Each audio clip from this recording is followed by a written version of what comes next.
J'ai fait la formation déjà de l'art à partir du théâtre. Aujourd'hui, comment est-ce qu'il peut s'exporter ce Makossa auquel vous avez apporté cette modernité dans les années 2000? Alors, je suis déjà très content que tu me poses cette question parce que j'en parlais avec Benji Mateke il y a 2 jours. Il y a 2 jours, on est sur un projet et je lui disais absolument qu'il faut qu'on maquille notre Makossa.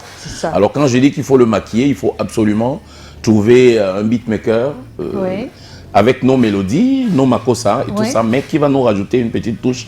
Parce que pour qu'on puisse l'exporter justement, il faut qu'il y ait une touche particulière et il faut des sonorités actuelles. Donc si on reste dans du typique, ça va être très compliqué. Moi, je me considère comme le patron de mon entreprise. Comment est-ce que je fais vivre mon entreprise si l'univers me donne la vie dans 50 ans? Je fais comment pour être là encore? Donc pour cela, je ne peux pas faire d'erreur, je ne peux pas aller chercher à copier des choses qui existent un temps et dans 5 ans, il y a énormément d'artistes qui vont disparaître. Où ensemble, on va jouer les chansons qu'on a interprétées dans des lieux incroyables partout dans le monde. Et le fait de le faire chez moi et juste le fait de les avoir, et c'est qu'ils voient d'où je suis parti, qu'ils voient les bandskins, qu'ils voient les gens qui vendent les trucs au bord de la rue, qu'ils voient et qu'ensuite, souvent, on se retrouve dans des lieux incroyables et où le Cameroun est porté. Je pense que pour moi, ce sera quelque chose de très très fort. Juste qu'ils voient d'où on est parti pour conquérir le monde. Moi, j'avais des rêves aussi. Je disais comment je vais faire pour me retrouver sur un plateau avec peut-être Mintumba, avec peut-être Manola, avec d'autres acteurs.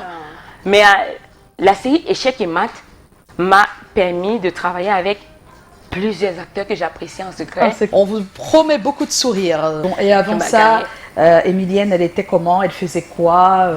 Emilienne aimait beaucoup la danse. J'aimais beaucoup la danse quand j'étais plus jeune. Seule, hein?